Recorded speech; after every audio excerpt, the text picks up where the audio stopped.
ചിലർ അങ്ങനെയാണ്. ഒരു എപ്പിക് ക്യാരക്ടറും സിനിമയും കിട്ടിക്കഴിഞ്ഞാൽ അതോടുകൂടി നിർത്താതെ പിന്നെയും അതിൻ്റെ ചാറ് ഞെക്കിപ്പിഴിഞ്ഞ് നാട്ടുകാരെ കുടിപ്പിക്കാൻ നോക്കും. അങ്ങനെ come back Indian go back Indian ആക്കിയപ്പോൾ ശങ്കറിൻ്റെയും കമലിൻ്റെയും വേദനയ്ക്ക് സ്വല്പം ശമനം ഉണ്ടായി കാണും. ഇന്ത്യൻ എന്ന സിനിമയോടും സേനാപതി എന്ന ക്യാരക്ടറിനോടും ഒരു സംവിധായകൻ ഒരിക്കലും ചെയ്യാൻ പാടില്ലാത്ത അപ്രോച്ചാണ് ഇന്ത്യൻ 2. കഥയിലേക്ക് പോകാം. നാട്ടിൽ അഴിമതി കുമിഞ്ഞുകൂടുമ്പോൾ തങ്ങളുടേതായ രീതിയിൽ പ്രതികരിക്കുന്ന ഒരു കൂട്ടം യുവാക്കൾ. സിദ്ധാർത്ഥ്, രാഹുൽ പ്രീത് സിംഗ്, പ്രിയ ഭവാനി ശങ്കർ. ഇതൊക്കെ ഏത് കാലത്തെ യൂത്താണോ കണ്ടാൽ തോന്നത്തില്ല. ഇവരുടെ പ്രതികരണങ്ങൾ പോരാ, ഇന്ത്യൻ താത്ത തന്നെ വരണമെന്ന് പറഞ്ഞ് എല്ലാവരും ഹാഷ്ടാഗ് ഇട്ട് അങ്ങേരെ വിളിക്കുന്നു. Come back Indian, come back Indian. പിന്നെ കുറെ ഫാൻസി ഡ്രസ്സും ലഞ്ചം പഞ്ചം കറപ്ഷൻ എന്നും പറഞ്ഞ് ആർക്കും ഒന്നും തോന്നാത്ത കുറേ സീൻസ്. കളരി മർമാണി ഗോഡാലിത്തൈലം cringe fest of the year. ഇങ്ങനെ പിടിക്കാൻ വരുന്ന ഓഫീസർ യൂത്തൻ ബോബി സിൻഹ, പഴയ നെടുമുടിയുടെ മകൻ, ഫ്രഷ് സാധനം. ഇതിൻ്റെ ഇടയിൽ കൂടി താത്ത വരാറെ കതറവിട പോരാറെ എന്നും പറഞ്ഞ് അനിരുദ്ധ് വക മറ്റൊരു അപരാധം. ഇതിൻ്റെ ഡാൻസിൽ സിദ്ധാർത്ഥും ഭവാനി ശങ്കറും അനിരുദ്ധും കൂടി പ്രേക്ഷകന്റെ ക്ഷമ പരീക്ഷിക്കുകയാണ്.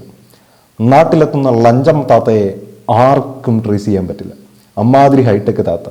അങ്ങേര് ലൈവ് വന്നും ലഞ്ചം പഞ്ചം കറപ്ഷൻ എന്നും പറഞ്ഞ് കഥാപ്രസംഗം നടത്തുന്നു.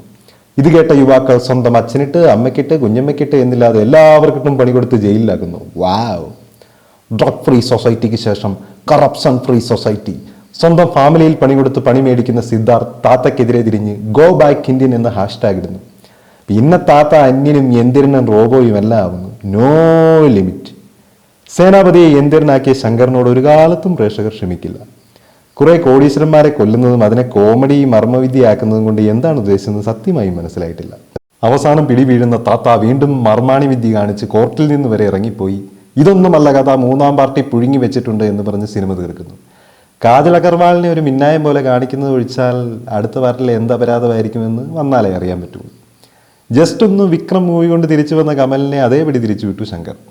മെത്തേഡ് ആക്ടേഴ്സിന് ഡൈഹാർഡ് ഫാൻസ് കുറവായതുകൊണ്ട് തന്നെ നെഗറ്റീവ് വന്ന പടം മുടക്കുമുതൽ പോലും കിട്ടാൻ യാതൊരുവിധ സാധ്യതയില്ല. ഒന്നും ഇല്ലാത്ത സ്ക്രിപ്റ്റും പഴയ സേനാപതിയുടെ ക്യാരക്ടർ തന്നെ അപ്പാടി മാറ്റി പരീക്ഷിക്കുമ്പോൾ പ്രേക്ഷകൻ മാറിയതുകൂടി പഠിക്കേണ്ടിയിരിക്കുന്നു. അന്ധകാലം വേറെ. എത്രയും പെട്ടെന്ന് OTT എത്തി നിർത്താതെ ഏറിൽ നിൽക്കാൻ കമലിനും ശങ്കറിനും സാധിക്കട്ടെ എന്ന് ആശംസിക്കുന്നു. ലഞ്ചം പഞ്ചം കറപ്ഷൻ ഫ്രീ സൊസൈറ്റി.